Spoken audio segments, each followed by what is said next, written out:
1월이 시작되었습니다. 11일째를 맞이하였습니다. 아직까지 새해 인사들을 나누고 계시죠? 혹 인사를 못 나눈 그 지체들이 있다면 다가가셔서 인사를 나눠주세요. 어떻게 인사 나눠요?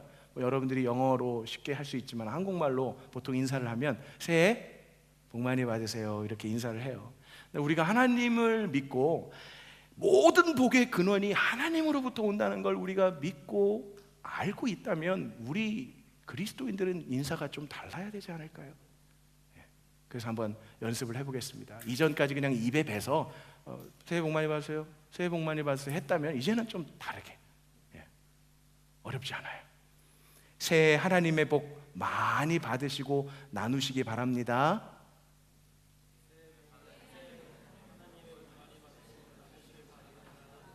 혀가 꼬이기 시작하고 눈꺼풀이 내려가기 시작하고, 1부 때 예배 드리시는 분들이 가장 IQ도 높고 센스도 좋으셨던 것 같아요. 2부 때 조금 이렇게 떨어지기 시작하더니 3부 때는 0, 젊은이들이 0이라서 그러나 0이 참.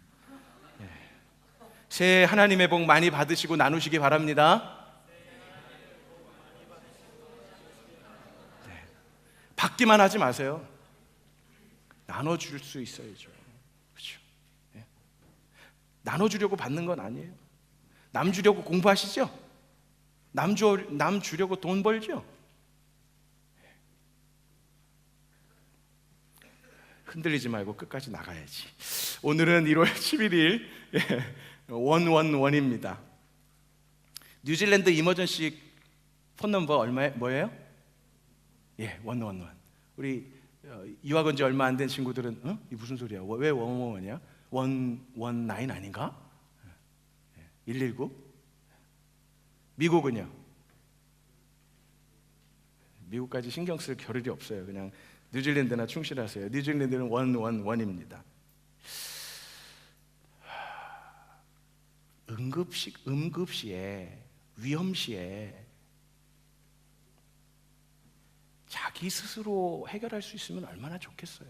그런데 인생을 살다 보면 혼자서 해결하지 못할 일들이 너무 많이 일어나요. 그런 응급시에 우리는 스스로 해결하려고 하지 말고 전능하신 하나님께 SOS를 할 수 있어야 돼요. 111이든 119든 911이든 우리에게 이 응급시에 하나님과 컨택할 수 있는 기도라는 것을 허락해 주셨어요. 성경은 어려움을 당할 때뿐 아니라 쉬지 말고 무시로 항상 범사에 깨어 기도하라고 말씀하십니다. 2015년 우리 광명교회 모든 성도들은 한 사람도 예외함이 없이 사무엘상에 기록된 말씀처럼 나는 너희를 위하여 기도하기를 쉬는 죄를 여호와 앞에서 결코 범치 아니하겠다라고 결정하는 기도의 제사장이 되시기 바랍니다. 2015년 우리 광명교회 표예요. 우리 광명교회 모든 성도들이 하나님의 시선 앞에서, 하나님의 임재 안에서, 하나님의 말씀 안에서, 하나님의 신실하신 그 보호하심 가운데 2015년을 평안 가운데서 넉넉히 승리하시기를 주님의 이름으로 축원합니다. 청년이면 청년다워야 돼요. 여기가 주일학교였다면 네! 아멘! 이럴 거고, 여기가 청년들이라면 아멘은 이건 청년이 아닌죠. 그죠? 네. 자, 우리 다시 한번 갑니다. 이런 거 저 좋아하지 않지만 여러분들의 그 아멘을 유도하려는 게 아니라 여러분들이 말씀 앞에 서는 자세를 좀 바르게 했으면 좋겠어요. 인터넷만 틀면 이 유명한 종 말고 정말 유명한 종들이 선포하는 말씀을 전 세계적으로 다 들을 수 있는 거 알아요. 그러나 이 자리에 나왔다면 선포되어지는 하나님의 말씀에, 하나님의 말씀 앞에서 반응하세요. 사람 앞에서 하지 말고 하나님의 말씀 앞에서. 믿어지면 아멘하고, 믿어지지 않지만 내가 믿기로 결정한다면 아멘하시고. 그 아멘 제가 안 한다고 저 실족하지 않아요. 제가 그 아멘 들어서 뭐 하게요? 제가 다 능력이 없는데 하나님이 그 고백을 들으시고 그 말씀으로 역사케 하시는 건 아니겠어요? 청년들이 실망시키지 맙시다. 청년들이 뭐 이렇게 힘이 없어? 콩국수 안 먹었어? 일찍 와서 좀 먹어요. 점심 드세요.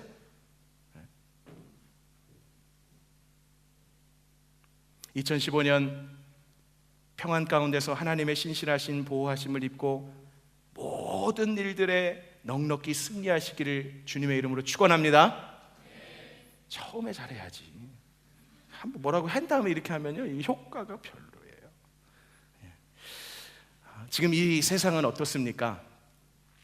누구나 좀 생각하기 시작하고 또 지각이 이렇게 발달되기 시작하면 어린아이서부터 누구나 이렇게 보면, 와, 과학이 이렇게 발달되고 있어. 야, 지식이 정말 빠르네. 와, 사회가 이렇게 발달하나 하고 놀랄 거예요. 그걸 인지할 수 있어요.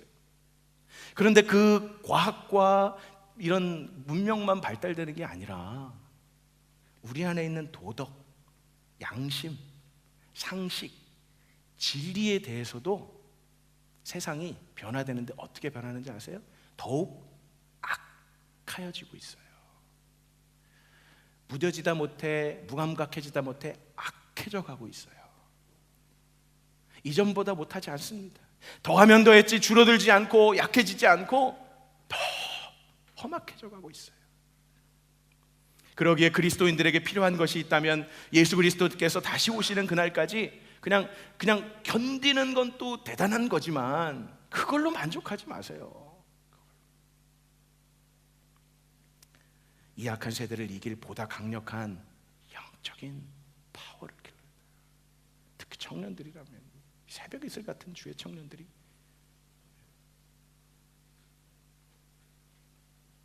우리는 약하지만 주님은 강하신 줄 믿으시기 바랍니다. 약할 때 강함 되시는 주님을 더욱 신뢰하면서 따라가야 할 것입니다. 이 세대는 유혹이 참 많죠. 장수형제, 자매들이 참 여름 되면 참 유혹하죠. 자매들은 유혹한다고 생각 안 하지만 유혹 받으시죠. 장수형제, 저는 한 명만 패요. 오늘 찍혔어. 자매들은 장수형제를 유혹하지 않는다고 하지만 장수형제는 유혹받죠? 유혹받게 되죠? 예? 억지로 그렇게 답하지 말고 즐거운 마음으로 답하고 그렇게 하세요. 이 세대는요, 죄악을 향해서 자발적으로 빠져들어가고 싶은 그런 세대. 마치 수영장에 있는 후룸라이드나 뭐라 그러죠? 그 슬라이드, 워터 슬라이드처럼. 그걸 타러 올라가려면 조금 두렵기도 하죠. 처음에 올라갈 때 막 좀 주저해요. 아, 이거 내가 탈 수 있을까? 올해와 하프에 가면 4단계로 있어요. 4단계로. 맨 위가 블랙홀이에요. 재밌어요. 근데 처음에는 못 가겠어요. 한참 올라가야 돼. 올라가다가 이 밑에 거 할까? 막 두려워요. 무서워요. 다 올라가갖고 이제 떨어지려고 하면 이 동그란 홀에 이제 딱 서가지고 빨간불, 파란불 왔다 갔다 할 때 이제 파란불 딱 초록색 되면 이제 딱 타려고 그러면 괜히 거기서 또 주저돼요. 근데 일단 거기에 흐르는 물과 그 통에 몸을 탁 담그고 내려가는 순간 어떻게 돼요? 정신없죠. 막 하다가 쭉 내려가서 이제 풍덩 하면 하고 탁 올라오면 그때는 이제 생각이 바뀌어요. 우와, 이거 괜찮네? 그리고 이제 아까는 주저주저하고 올라갔다가 지금은 이제 막 다른 사람보다 먼저 가서 빨리 막 올라가서 타고 싶어요. 마치 그런 거예요. 우리가 한번 죄를 짓기 시작하는 그 처음에 그 두려움과 무서움과 막 이런 속에서 한번 죄의 발을 딱 디뎌놓으면 그 다음서부터는 아주 자동적으로 자발적으로 죄에 대해서 즐기면서 하나님과 멀어지기 쉬운 세대를 살고 있습니다. 특히 우리 청년들은 예외가 아니죠. 그렇죠? 그런 세대. 근데 이게 교회 안에도 그런 일들이 있어요. 분별력을 잃고 선과 의를 가장하고 합리화하고 죄악을 아예 퍼뜨리는 실정이 돼버렸어요. 교회라고 예외가 아니에요. 말씀으로 한번 확인해 보겠습니다. 디모데후서 3장 1절로 5절입니다.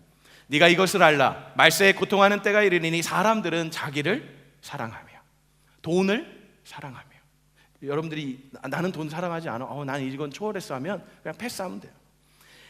자긍하며 교만하며 회방하며 부모를 거역하며 감사치 아니하며 거룩하지 아니하며 무정하며 원통함을 풀지 아니하며 참소하며 절제하지 못하며 사나우며 선한 것을 좋아하니하며 배반하여 팔며 조급하며 자고하며 쾌락을 사랑하기를 하나님 사랑하는 것보다 더하며 경건의 모양은 있으나 경건의 능력은 부인하는 자니.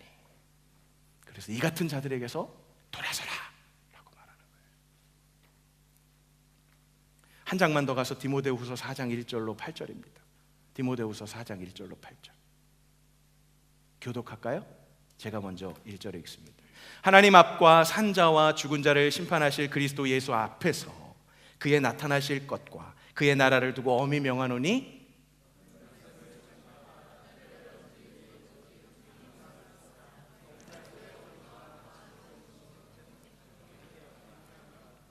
때가 이르리니 사람이 바른 교훈을 받지 아니하며 귀가 가려워서 자기의 사욕을 좇을 스승을 많이 두고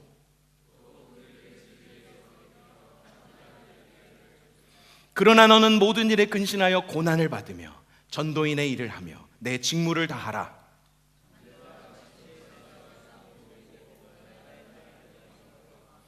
내가 선한 싸움을 싸우고 나의 달려갈 길을 마치고 믿음을 가졌으니 지켰으니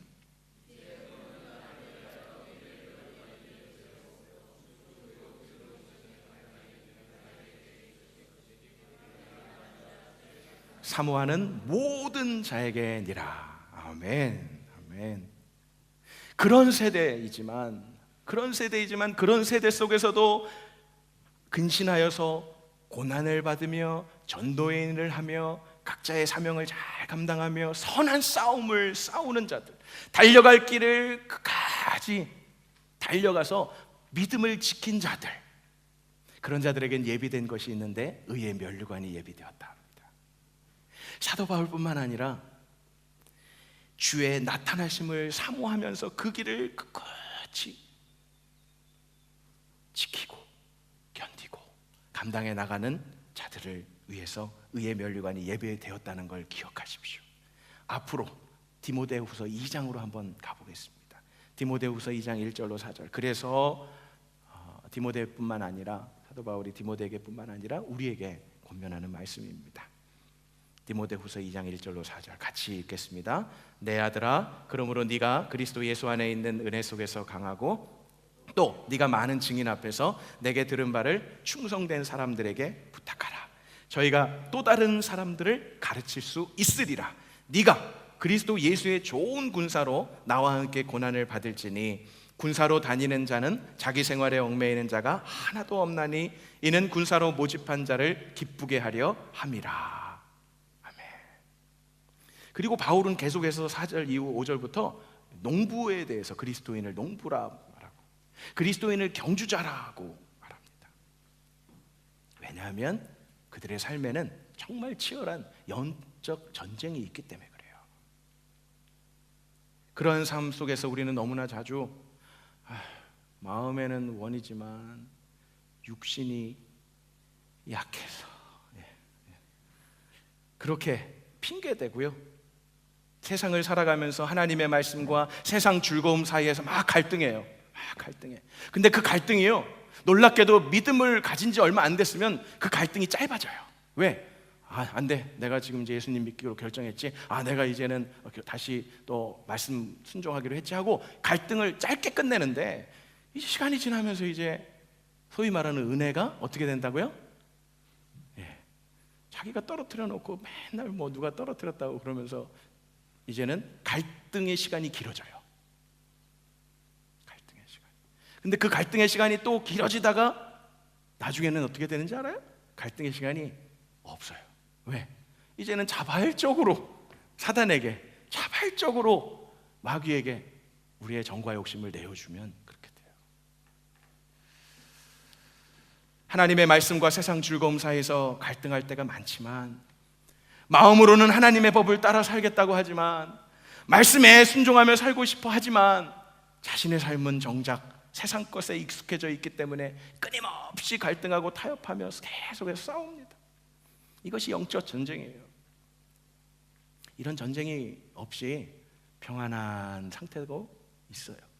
근데 그 평안한 상태는 둘 중에 하나인 것 같아요. 첫 번째로, 내가 그리스도인이 아니기 때문에 평안한 거예요. 죄를 져도 그리스도인이 아니기 때문에 이렇게 갈등하고 전쟁할 거리가 없는 거야. 아군인데요.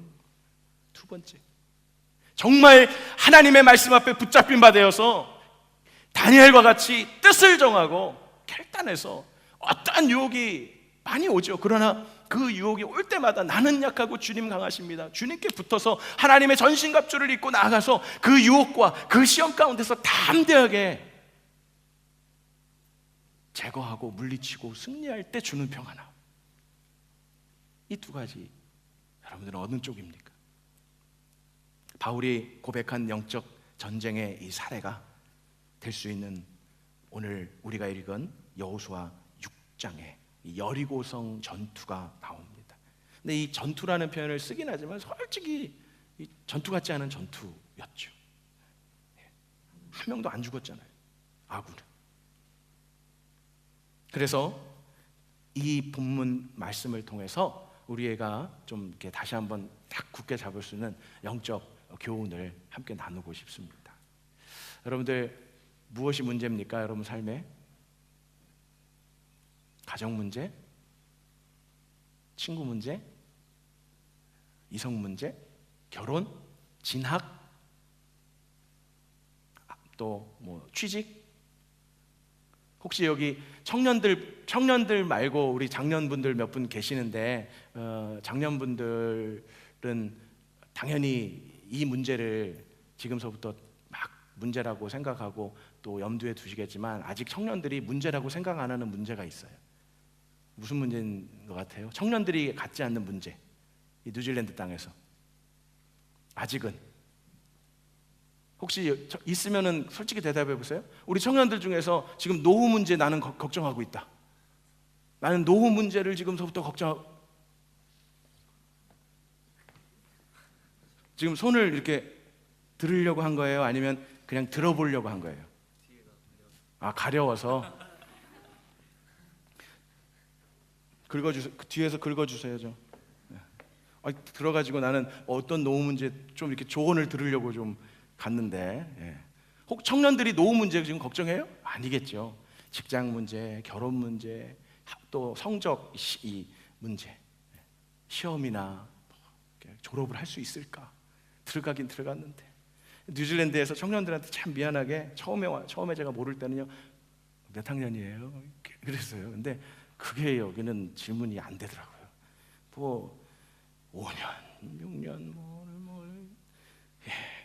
들어간 건 알겠는데 몇 학년이라고 도저히 물어보지 못하겠어요. 그래서 졸업했어요? 그것도 물어보기 힘들어요. 계속 한 학기 남았는데요, 한 학기 남았는데요, 이러고 있으니까 참 물어보기가 쉽지 않은데, 얼마나 문제들이 많아요. 미래에 대한 문제들, 그리고 또 거기다 교회에 대한 문제들. 그럴 때 어떻게 해결할 수 있는지를 오늘 본문을 통해서 알려줍니다. 우리는 어떻게 하나님의 약속의 성취와 강력한 힘을 소유해서 그 문제들을 해결할 수 있는지를 알려줘요. 여호수아 6장뿐만 아니라 모든 성경이 그것을 알려줘요. 우리가 찾으려고 하지 않고, 우리가 귀 기울이지 않고, 우리가 하나님 앞에 나가서 물어보지 않으니까 모르는 거예요.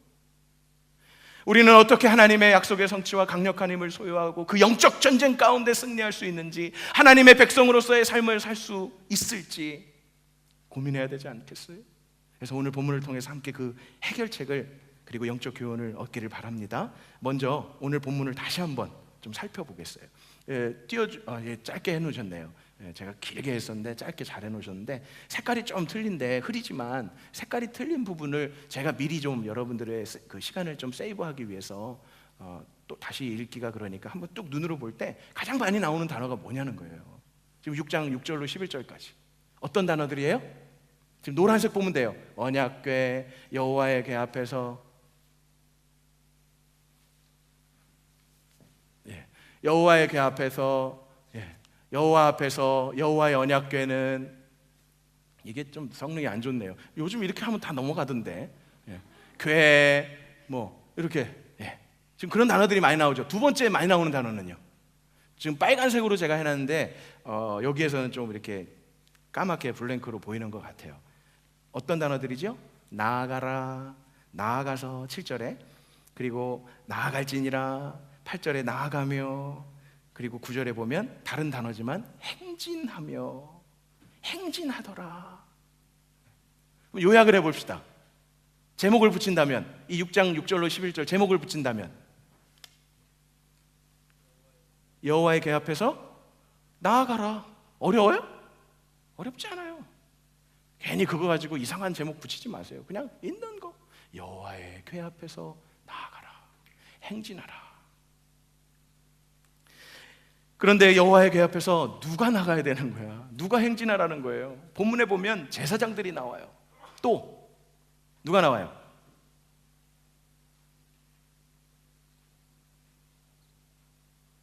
누가 나와요? 저만 보지 마시고 성경에서 찾을 땐 성경을 보세요. 무장한 자들이라고 나와요. 무장한 자들, 군사들이죠. 또 이스라엘 백성들이 나와요.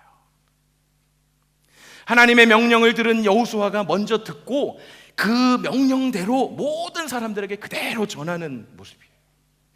이것은 여호수아만 그런 게 아니라 모세 때부터 그랬어요. 모세도 하나님으로부터 명령을 듣고 그걸 그대로 이스라엘 백성들에게 전달해줘요. 그러니까 모세가 한 일은 자기 생각을 전한 게 아니라 하나님이 명령하신 대로 그냥 그대로 전해준 것밖에 없어요. 모세 때로 한번 거슬러 가봅시다. 모세 때 보면 애굽에서 이스라엘 백성들이 요셉으로 말미암아서 이렇게 흉년을 피해서 갔지만 세월이 지나다 보니까 꽤 오랜 시간 동안 있다가 살다가 이제는 노예가 돼버렸어요. 그 노예 생활 속에서 하나님이 강권하셔서 막 10가지 재앙을 일으키시고 막, 그래서 어떻게 해요? 이스라엘 백성들을 노예에서 해방시키십니다. 그걸 출애굽기에 나오는 출애굽이라고 하죠. 애굽을 탈출하는 거. 그러면 자유잖아요. 예? 자유잖아요.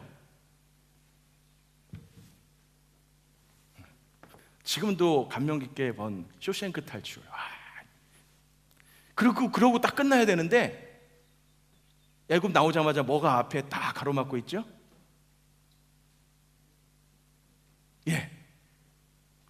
복습하는 거죠. 역시 복습이 중요해요. 홍해가 딱 가로막고 있어요. 뒤에는 병거 타고 군사들이 막 와요. 어떻게 돌아가지도 못하고 나가지도 못하고. 그렇게 딱 막힌 그 상황 가운데 이스라엘 백성들이 할 수 있었던 건 하나님만을 의지하고 하나님이 말씀하시는 대로 모세에게 명했죠. 네 지팡이를 홍해를 가르쳐라. 다 가르치니까 홍해가요 쫙 갈라져. 그래서 그 마른 땅처럼 마른 땅으로 막 이스라엘 백성들이 건너가요. 여러분이 생각하는 것처럼, 이성적으로 생각하는 것처럼 홍해는 그냥 낮았을 거야. 한 무릎이나 발목 정도 와서 이스라엘 백성들이 건너갔겠지. 그렇게 생각하는 친구들을 위해서 그런 청년들이 혹시 있다면 이걸 생각해 봤어요? 뒤에 달려오고 뒤에 쫓아왔던 병거 타고 온 군사들이 어떻게 됐죠? 그 발목까지 오고 여기 낮은 그 물에서 어떻게 됐어요? 그런 물에서 빠져 죽어요? 아니죠. 그러니까 여러분들이 막 여러분 나름대로 머리를 굴려가지고 홍해는 진짜 낮았어, 이게 아니에요. 병거 타고 달려왔던 군사들이 다 빠져 죽는, 이스라엘 백성들은 다 건너가고, 그런 역사를 경험한 이 이스라엘 백성들이 이 광야를 지나서 이제 조금만 가면 가나안 땅이에요. 그런데 광야로 들어갔는데 잘 될 줄 알았는데, 다 온 줄 알았는데 계속해서 문제들이 앞을 가로막고 있어요. 그럴 때 이스라엘 백성들이 한 태도는요, 홍해 때는 순종했지만, 어떻게 건넜지만 그 다음서부터는 이스라엘 백성들이 원망하고 불평을 막 했어요. 매번. 그래서 40여 년을 광야 학교에서 고된 훈련과 다루심을 받습니다. 그런 이후에 마침내 눈앞에 가나안 땅을 두고 있는데 또 문제가 있어요. 마치 우리의 인생 같아요. 2014년 좀 이렇게 다 해결된 것 같은데 또 2015년 되자마자 이런 문제 저런 문제가 또 막 시작되려고 하고 있지 않아요? 산 넘어 산이라고 그러죠. 그렇게 이스라엘 백성들이 홍해를 건너고 광야의 그 훈련을 잘 받았는데 이제 그 다음 가나안 땅으로 들어가면 되는 줄 알았더니 요단강이 앞을 가로막고 있는 거예요. 그 문제 앞에서 또 어떻게 해요? 어떻게? 말씀으로 한번 확인해 보겠습니다. 여호수아 3장 5절로 9절 말씀입니다. 제가 읽어드릴게요. 여호수아가 또 백성에게 이르되 너희는 스스로 성결케 하라. 여호와께서 내일 너희 가운데 기사를 행하시리라. 여호수아가 또 제사장들에게 일러 가로되 언약궤를 메고 백성 앞서 건너라 하매 곧 언약궤를 메고 백성 앞서 나아가니라. 6장에 나온 거랑 비슷하죠. 언약궤 나아가니라. 7절 여호와께서 여호수아에게 이르시되 내가 오늘부터 시작하여 너를 온 이스라엘의 목전에서 크게 하여 내가 모세와 함께 있던 것 같이 너와 함께 있는 것을 그들로 알게 하리라. 너는 언약궤를 맨 제사장들에게 명하여 이르기를 너희가 요단 물가에 이르거든 요단에 들어서라 하라. 홍해를 가르고 그 갈라진 홍해를 건널 때는 이미 갈라진 데를 이스라엘 백성들이 건너갔어요. 모세는 지팡이로 가르치기만 하고.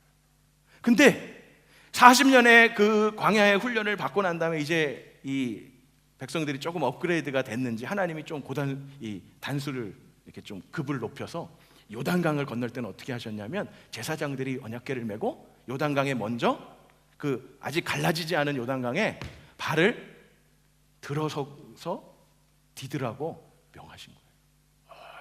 신앙생활이 지나가면요 그만큼 더 큰 하나님의 훈련이 있어요. 늘 같은 훈련. 지금도 구구단 때문에 힘들어하는 친구들이 있어요? 청년들 중에? 구구단이 뭔지 준규 형제 구구단 뭔지 알죠? 장수 형제? 진짜 알아? 해볼까? 예? 구구? 예, 잘 안 해요. 예. 맨날 그 수준, 그냥 그 수준에서만 나는 구구단 알아 이거 갖고 대학생이 되고 결혼해갖고 구구단 알아 막 그건 아니잖아요. 단계가 있잖아요. 레벨이 있잖아요. 이스라엘 백성들도 홍해를 건널 때는 갈라진 다음에 갔는데 이제 요단강에는 제사장들이 발을 이 물에 막 출렁이는 물에 디드라고 하셨어요. 근데 그대로 하니까 어떻게 돼요? 요단강이 딛고 나니까 요단강이 쫙 갈라져서 또 건널 수 있게 됐습니다. 그런데 요단강을 건너고 나니까 이제 가나안 땅이다 하고 끝난 줄 알았는데 또 큰 문제가 앞을 가로막고 있습니다. 그게 뭐예요? 오늘 본문에 우리가 봤던 여리고. 이 성은 굉장히 우뚝 서서 아무도 진짜 넘볼 수 없는 그런 성이었습니다. 2014년 한 해도 그렇게 문제 속에서 잘 견뎌 오셨지만 이 정도 됐으면 그만했으면 좋으련만 청년 때 그렇게 훈련 받았는데 결혼해서도 더 이렇게 훈련을 받아야 되나? 왜 이 문제들이 계속 더 심해져 오나? 하고 좌절하고 포기하고 주저앉을 일들이 참 많은 그러한 세대를 살고 있지만 그런 문제 앞에서 우리는 그 문제에 대해서 깊이 생각하거나 두려워하거나 집중하는 것도 주의해야 할 때가 많습니다. 너무 문제에 집중하면요 헤어나올 수 없을 거예요. 그래서 문제를 딱 맞닥뜨렸을 때는 조금 뒤로 물러서는 그런 시간들도 때로는 필요해요. 도망치는 게 아니라 어떻게 해야 되는지 한번 오늘 본문을 통해서 봤으면 좋겠어요. 오늘 본문에 나오는 거대하고 견고한 여리고 앞에서 이스라엘 백성들은 어떻게 했습니까? 어찌 보면 여리고가 그냥 어떤 환경적이고 나 아닌 다른 사람일 수도 있겠지만 제일 큰 여리고는 살다 보면요 인생을 좀 이렇게 전반기 인생을 80, 90까지 본다면 전반기를 넘어서 하프타임을 지나고 후반기를 살아가는 저의 삶에도 큰 여리고가 적은 것 같아요. 저 자신이라고 생각될 때가 참 많아요.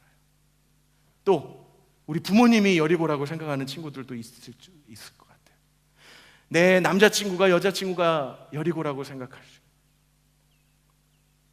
나의 아내가, 나의 남편이, 나의 자녀가 여리고라고 여겨질 때가 있을 것입니다.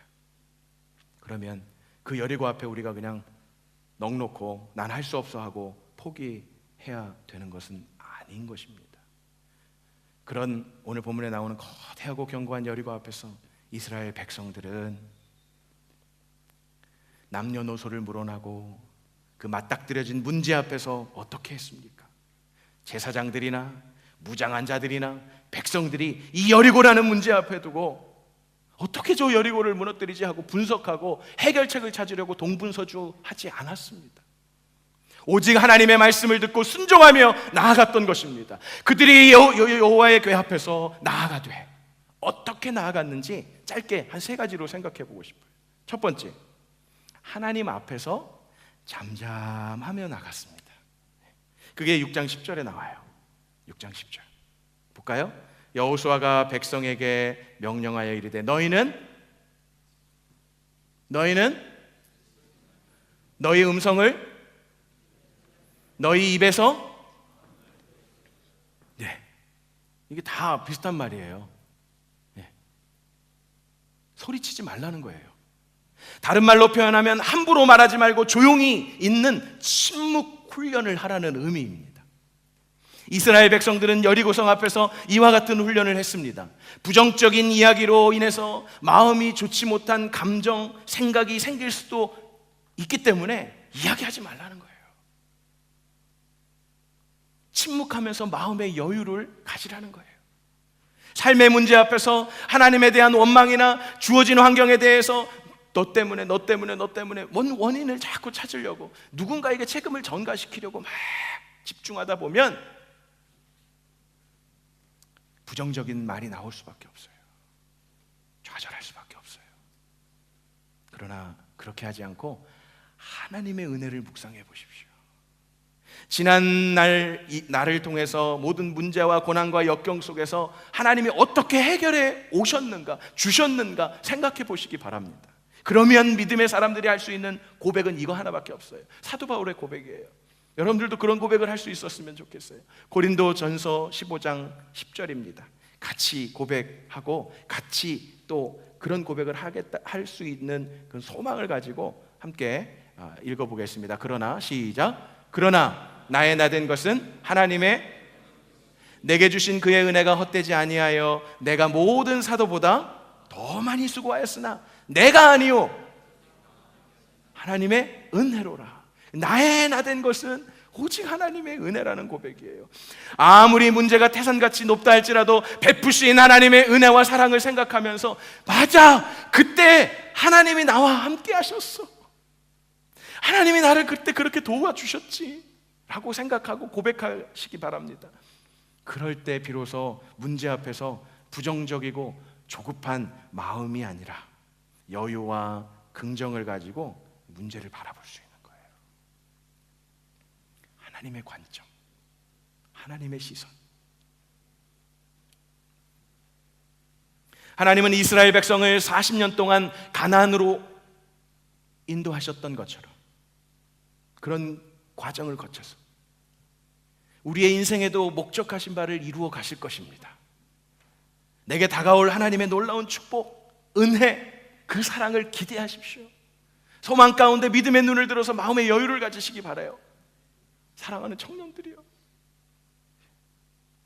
인생 다 산 것처럼 인상 쓰고 다니지 마세요. 이러한 믿음이 우리의 마음속에 근심과 불안의 여리고성을 무너지게 할 것입니다. 두 번째, 이스라엘 백성들은 자신의 목소리를 낮추며 나아갔습니다. 이것은 무엇이냐면 이 자신의 생각이나 내가 이렇게 감지되는 것, 인지하고 있는 것, 그리고 맞아, 이거는 이렇게 하면 이렇게 될 거야 라고 미리 막 예견하는 것, 직감이라고도 하죠.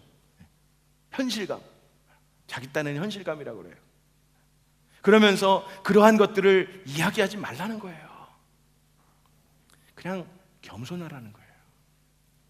영적 전쟁의 승리는 나의 생각과 주장을 내려놓으면 내려놓을수록 승리에 가까워집니다. 그럴 때 하나님이 인도해 주시는 거예요. 가정도 그렇고 여러분들의 장래도 그래요.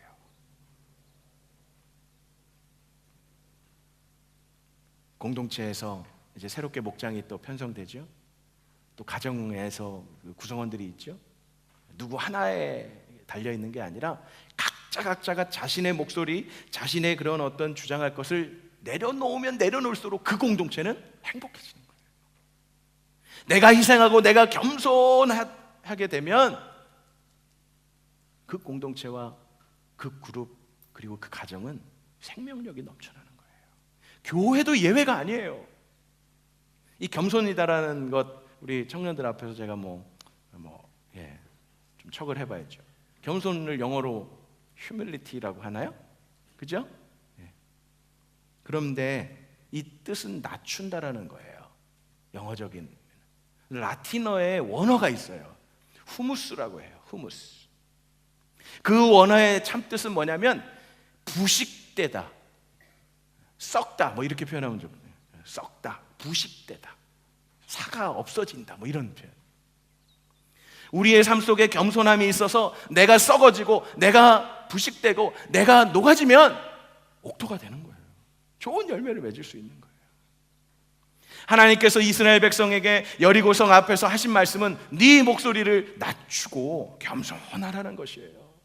하나님의 방법에 대해서 자신의 생각이나 주관을 높이지 말고 자신을 낮추어서 바울이 고백했어요. 나는 날마다 죽노라.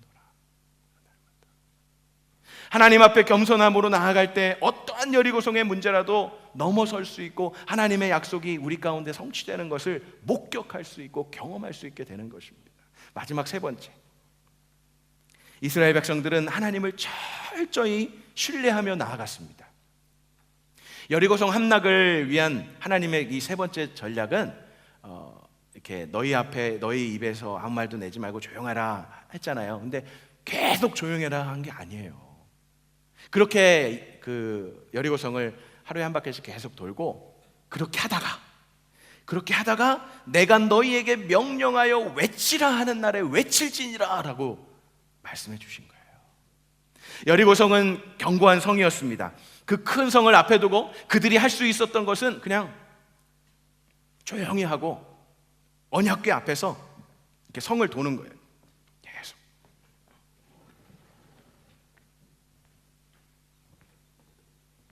이거 한 바퀴 도는데 이거 몇 초 안 걸리잖아요. 그렇죠? 근데 여리고성이 이런 뭐 작은 거겠어요? 아니죠. 굉장히 넓었을 거예요. 굉장히 높았고 튼튼한 성이었기 때문에 굉장히 넓었을 거예요. 그 성을 하루에 한 바퀴씩 아무 말도 하지 않고 도르래요. 와, 6일 동안 6바퀴 돌았어요. 그리고 7째 날은 그 하루에 한 바퀴씩 돌았던 거기를 7바퀴 도르래요. 전체 합하면 13바퀴. 별로 안 될 것 같죠? 쉽지 않은 거예요. 혼자 도나요? 아니에요. 가족들과 친구들과 제사장이 언약궤를 메고 무장한 자들이 서고 거기를 또 온 백성들이 도는 거예요. 아무 말 하지 않고요. 가능할까요? 가능했을까요? 가능하지 않았다면 여리고성이 안 무너졌겠지만 분명히 그 중에는 이거 돈다고 뭐가 돼 이거? 빨리 어떻게 여리고에 뭐 첩자를 보내든지 아니면 누구의 지원을 받아가지고 아니면 어떻게 해가지고 연구를 해야지. 어디 여기 건축학과 있어요?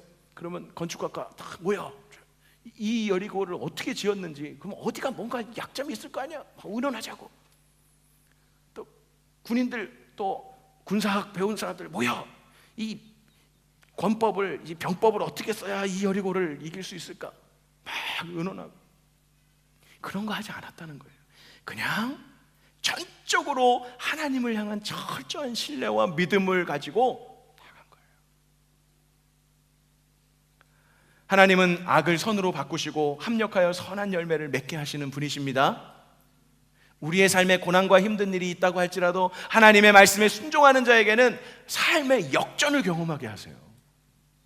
우리 룻기를 이렇게 얘기할 때 야, 역전의 하나님, 이렇게 얘기할 수 있는 게 성경의 곳곳에 있어요. 욥을 얘기를 하더라도 야, 역전의 하나님. 근데 욥, 룻 떠나서 여러분 한 사람 한 사람이 역전의 하나님이심을 고백할 수 있는 사람들이 되시기 바랍니다. 야, 저 형제를 보니까, 장수 형제를 보니까 정말 하나님 역전의 하나님이시구나 라고 고백할 수 있는, 다른 사람들을 통해서 그런 고백이 여러분들의 삶 속에 주변에 많은 사람들로부터 나올 수 있도록 만드셨으면 좋겠습니다. 하나님은 우리가 말씀에 순종하는 만큼 응답해 주세요. 말씀에 순종하는 만큼 열매 맺게 하십니다. 우리가 말씀에 순종하지 않으면 열매는 없습니다. 본문 말씀을 보면 철저히 순종하라고 말합니다. 자신의 생각, 자신의 기분에 따라서 더하거나 빼는 것이 아니라 하나님의 말씀대로 순종하는 것입니다. 6절과 9절 말씀을 보면 하나님이 이스라엘 백성에게 너는 언약궤를 메고 제사장이 앞서 행진해야 되느니라, 또 언약궤를 맨 나팔 부는 제사장의 앞뒤에 무장한 군사가 함께 진행해야 되느니라, 너무나도 자세하게 세밀하게 일일이 구체적으로 정확하게 지시해 주셨어요. 그리고 이스라엘 백성들은 그대로 그냥 따라가면 되는 거예요. 그대로 그냥 행하면 되는 거예요. 그렇게 하루에 한 번씩, 한 바퀴씩 6일 동안 돌고 마지막 7째 날에 7바퀴를 돌고 양각 나팔을 불고, 그리고 하나님이 외치라 할 때 외치니까 여리고성이 무너졌어요. 말하지 말라, 네 목소리를 낮추라, 그리고 하나님의 말씀에 전적으로 철저하게 순종해라. 이게 전략이에요. 하나님의 음성에 순종함으로 무너질 것 같지도 않았고 도저히 정복할 수 없을 것 같은 굳건한 성이었을지라도, 포기할 수밖에 없었던 여리고성이었다 할지라도, 전능하신 하나님의 언약의 말씀대로 그 언약궤 앞에서 순종한 것처럼 우리는 목소리를 낮추고 주님의 말씀에 따라 순종하시기 바랍니다. 우리가 삶 속에서 여리고성 같은 문제를 만날지라도 하나님의 도우심으로 인해서 문제의 성들이 무너지는 역사가 있길 바라요. 그런 소식들이 막 서로 이렇게 들려줬으면 좋겠어요. 2015년 그런 승리의 삶은요, 그냥 주어지는 게 아니에요. 피 흘리기까지 내 자아와 연약함과 나태함과 무지함과 게으름과 자만심과 성령 충만하지 못함과 교만함과 경험했던 것, 쉽게 판단하는 것, 열심 없음, 타협함으로부터 오는 미혹됨에서 벗어나셔야 돼요. 피 흘리기까지. 사랑하는 청년, 그리고 이곳에 계신 성도 여러분, 우리가 지금 몸담고 있는 이 교회는 어떻게 만난 교회입니까?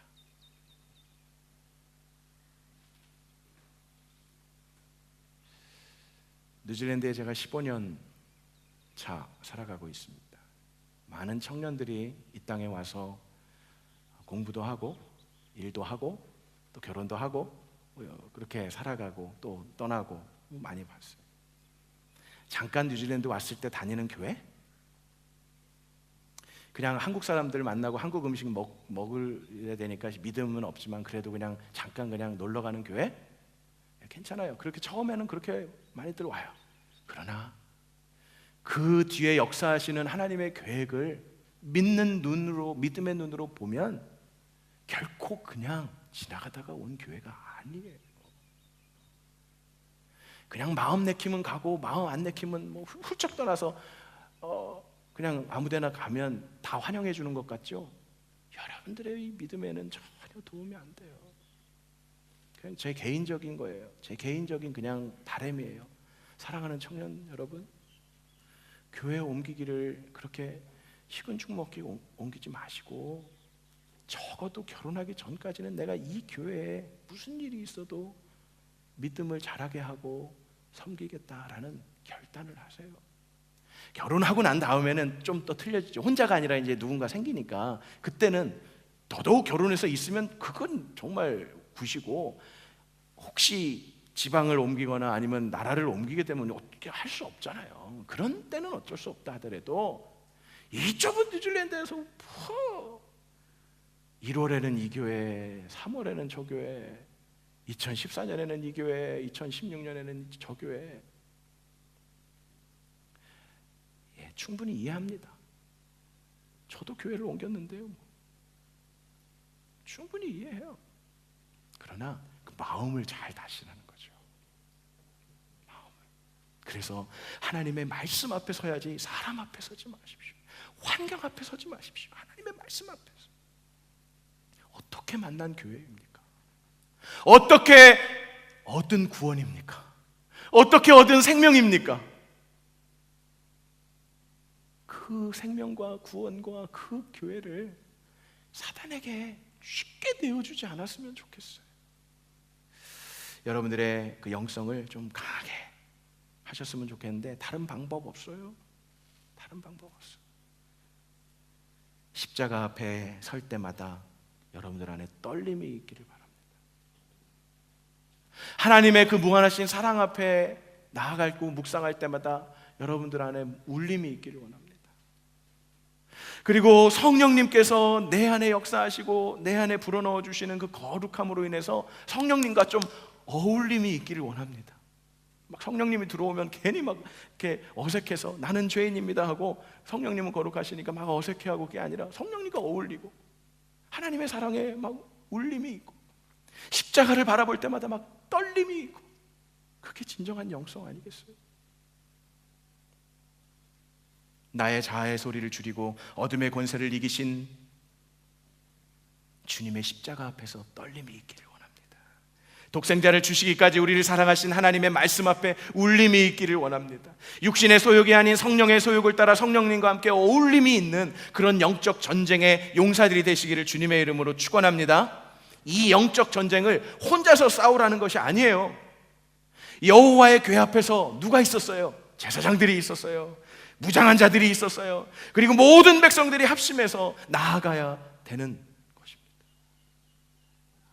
우리가 몸담고 있는 교회가 교회되기 위해서, 교회 공동체에서뿐만 아니라 삶 속에서 예배가 예배되기 위해서